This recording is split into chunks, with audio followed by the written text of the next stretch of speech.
समस्त ब्रह्मांड के एकमात्र निर्माता और श्रीधाम वृंदावन के संग संग हमारे भीतर भी बसने वाले उन श्याम सुंदर को संपूर्ण समर्पण से नमन। तत्पश्चात सहज ज्ञान के सत्संग के इच्छुक जिज्ञासुओं को भी प्रणाम।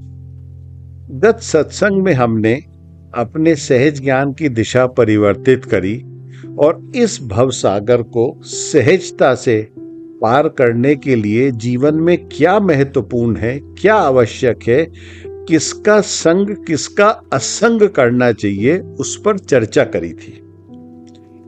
प्रभु जी, बस मुझे ऐसा लगता है कि हमारे लिए ये अति आवश्यक है। It is most important aspect of our life if we want to have a peaceful and a meaningful life। और यही नहीं, अगर हमारा जीवन सुंदर हो, अच्छा हो, तो 3 प्रकार के व्यक्तियों से परिचय होना बहुत बहुत आवश्यक हो जाता है, या यूं कहना अति लाभदायक होगा, महत्वपूर्ण होगा, सार्थक होगा कि 3 प्रकार के व्यक्तियों के विषय में ज्ञान अति आवश्यक ही नहीं अपितु परम हितकारी भी हो सकता है। और कम से कम एक मापदंड से या एक तरीके से इस भव सागर को बिना विघ्नों के पार करने में हमें सरलता भी हो सकती है, तब जब हम उन्हें ठीक से चिन्हित कर सकें, पहचान सकें, जान सकें किन्हें, इन प्रकार के व्यक्तियों को, 3 प्रकार के व्यक्तियों को।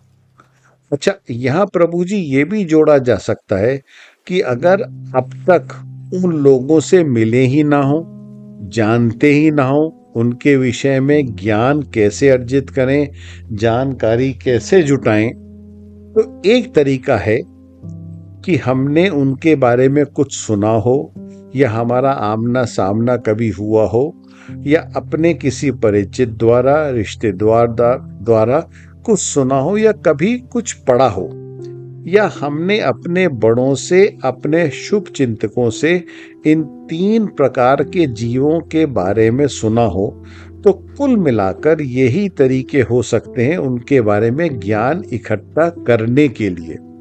ऐसा होता है ना प्रभु जी, अगर हम उन्हें जानते ही ना हो, पहचानते ही ना हो, मिले ही ना हो, तो हम वो स्मरण कर सकते हैं कि हमारे बड़ों ने, हमारे शुभ चिंतकों ने, हमारे हितैषियों ने हमें क्या बताया था कि किस प्रकार के लोग होते हैं, किस प्रकार का इनका स्वभाव होता है, तो कदापि लाभ हो सकता है। तो ये 3 प्रकार के व्यक्ति कौन हैं?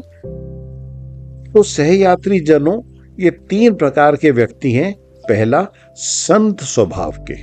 दूसरा, असंत या कुसंत स्वभाव के, जो कुसंत होते। तीसरा, मूर्ख स्वभाव के।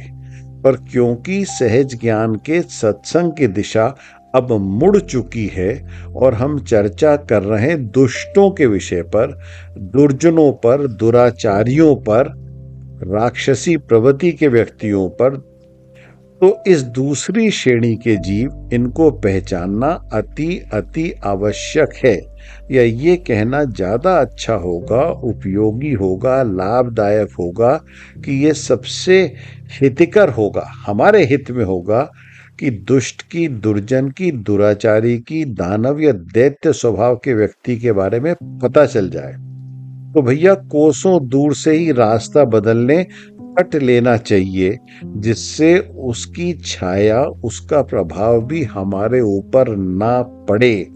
और उसको पहचानने की प्रक्रिया या जानने की प्रक्रिया या चिन्हित करने की प्रक्रिया विभिन्न सूत्रों से हो सकती है या व्यक्तिगत अनुभव से हो सकती है, पर उसमें खतरा ज्यादा है क्योंकि तब तक बहुत हानि हो चुकी होगी, दलदल में गिर चुके होंगे, निकलना असंभव हो जाएगा।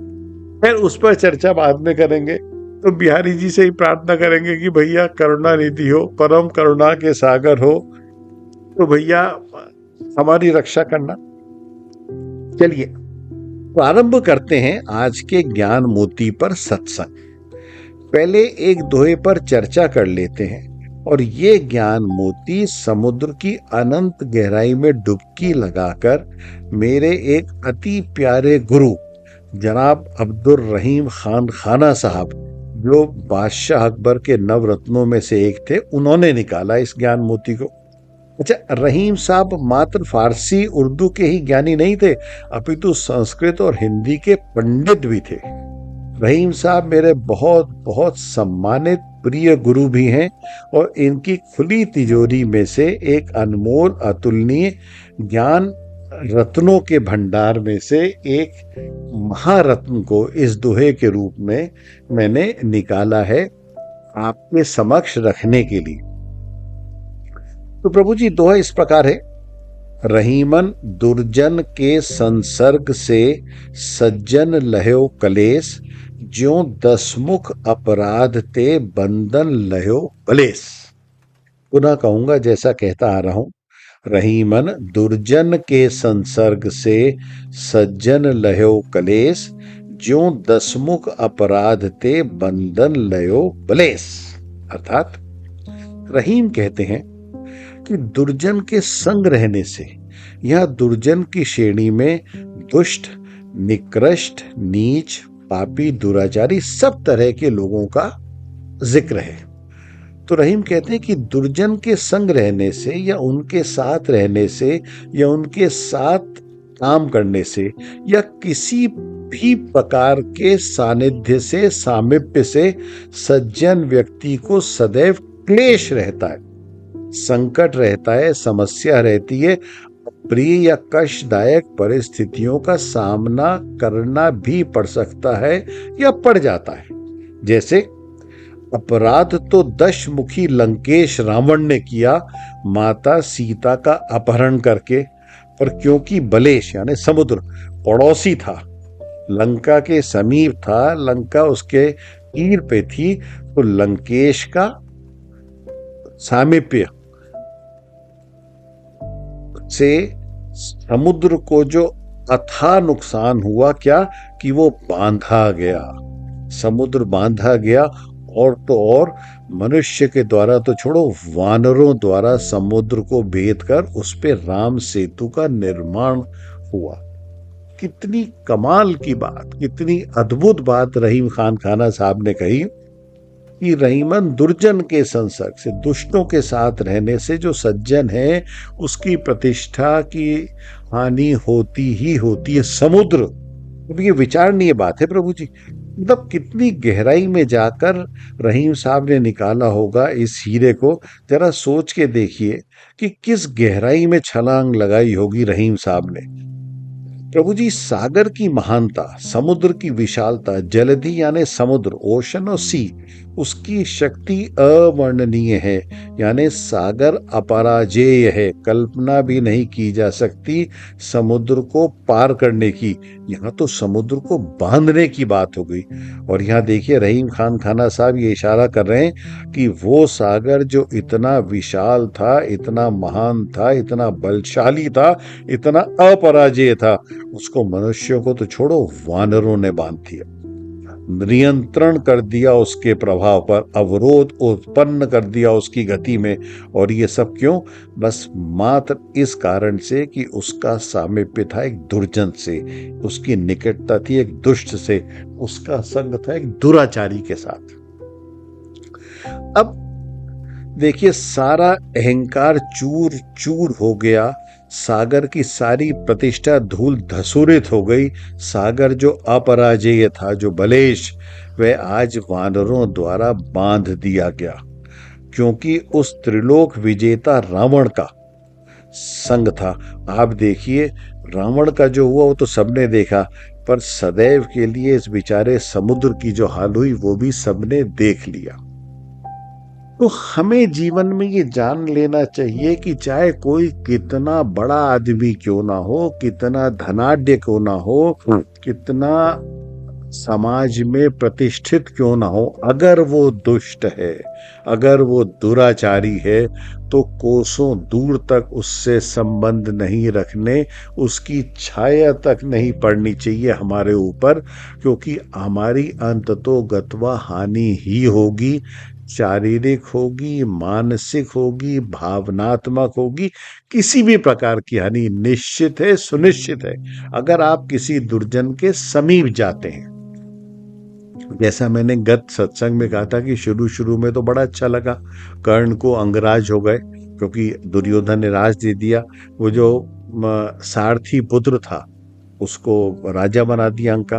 पर उसके बाद जो अंत हुआ बहुत पीड़ात्मक था। उसी प्रकार समुद्र जो मनुष्य की कल्पनातीत है, जो कल्पना के पार है, जो सोच ही नहीं सकते, जो कितना बलशाली है, कितना प्रबल है, कितना महाबली है, उसको मात्र वानरों के हाथ बंधना पड़ा। और सब इसीलिए क्योंकि उसका संग एक बुरे आदमी के साथ। तो हम प्रभु जी एक प्रयत्न करेंगे कि चाहे कुछ भी हो, कुछ भी हो, कितना व्यक्तिगत लाभ हो, कितना सामाजिक लाभ हो, भाड़ में जाए, दुष्ट का संग नहीं करना, दुर्जन के साथ हमें नहीं रहना, क्योंकि अंत तो गत्वा हम ही क्षतिग्रस्त होंगे, हम ही प्रतिष्ठा हमारी धूल धसूरित हो चुकी होगी। बस एक ही बात है जिससे बच सकते हैं कि हम अंकुश लगा लें अपनी इच्छाओं पर।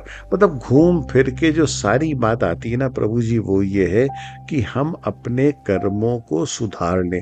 कर्मों को सुधारने के लिए बहुत सी चीजों का त्याग करना पड़ता है, बहुत सी वासनाओं का त्याग करना पड़ता है, बहुत सी इच्छाओं का त्याग करना पड़ता है।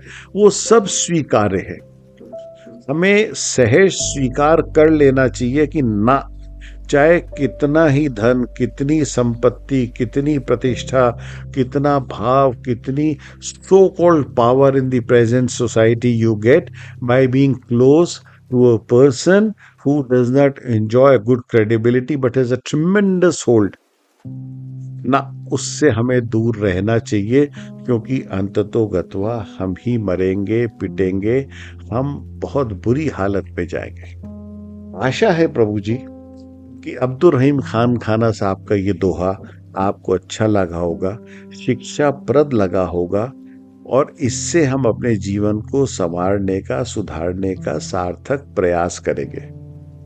अभी चूंकि सत्संग की दिशा दुर्जनों की तरफ बढ़ी हुई है, तो अच्छा है पहले दुर्जनों से परिचित हो जाए, दुष्टों से परिचित हो जाए, उनके चरित्र के बारे में जान ले। तो वो कहते हैं ना कि रूल आउट करते चले जाते हैं, फिल्ट्रेशन होता रहता है, फिल्टर होता रहता है। तो अच्छा है ऐसे जितने लोग, चाहे कोई भी हो, चाहे कितना भी हमारे लिए महत्वपूर्ण हो, पर उसका संग नहीं करना। तो बिहारी जी की कृपा से इसी दिशा पे फिर अग्रसर होंगे। बोलो राधा प्रिय वृंदावन बिहारी लाल की जय।